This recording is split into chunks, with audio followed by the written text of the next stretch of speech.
Hello everyone, आज हम बात करेंगे घुटना बदलाने के रिलेटेड कुछ मिथ्स और कुछ रियलिटीज, उन पे हम आज प्रकाश डालेंगे। फर्स्ट, घुटना बदलवाने के बाद पेशेंट अच्छे से चल नहीं पाता, तो ये एक बिल्कुल गलत है।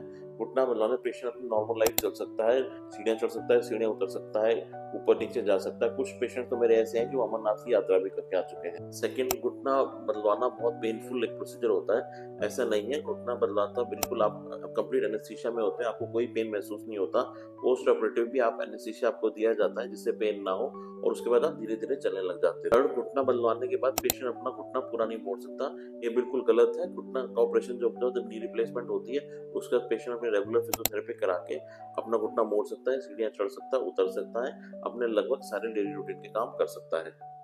फोर्थ, नी रिप्लेसमेंट काफी ओल्ड एज में नहीं कराना चाहिए, ये भी बिल्कुल मिथ है। नी रिप्लेसमेंट ओल्ड एज में करा सकते हैं, ओल्ड एज में या जैसे आप 70-80 के आसपास है या 90 के आसपास, तब भी आप नी रिप्लेसमेंट करा के फिजियोथेरेपी करा के अपनी जो आपकी बाकी बची हुई लाइफ है उसको पेनलेस आप एंजॉय कर सकते हैं।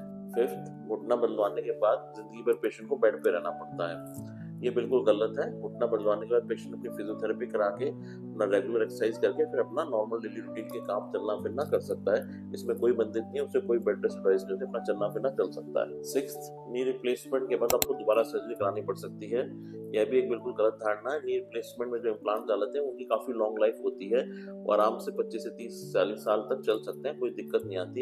एक अच्छी सक्सेसफुल सर्जरी के बाद आपको कोई परेशानी नहीं होती। Last but not least, the seventh point क्या है कि सर्जरी बहुत रिस्की होती है और माना जाता है कि मरीज पूरी तरह ठीक नहीं हो पाते, यह भी एक बिल्कुल गलत धारणा है। सर्जरी कोई इतनी रिस्की नहीं होती, नॉर्मल कोई डायबिटिक और हाइपरटेंसिव पेशेंट भी करा सकते हैं अपने नॉर्मल रिस्क हिसाब से, जैसे बाकी सर्जरी होती है उतना ही रिस्क सर्जरी में रहता है, और फिर बाद में अपनी वो डेली रूटीन कंटिन्यू कर सकते हैं। आपको भी कोई डाउट है, कोई प्रश्न है, तो आप मुझे डीएम कर सकते हैं, कमेंट कर सकते हैं। अधिक जानकारी के लिए स्क्रीन पे दिए हुए नंबर पे कॉल कर सकते हैं।